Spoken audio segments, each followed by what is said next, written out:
Kali ni, aku takkan kalah dengan kau. Kalau berani, marilah.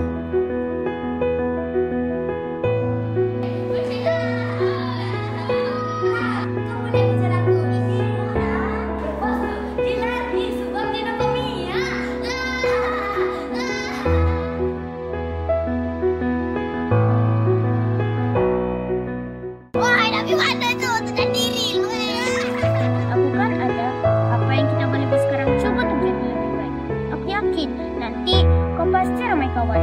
Wah, mantap tak nama kita tu. Memang terbaik lah. Pelik kan? Kenapa nak simpan semuanya sendiri? Kenapa? Betul ni? Iya, betul. Jadi kenalah semangat. Ayo Mona, ayo Zara. Kenangan ini untuk kita bersama.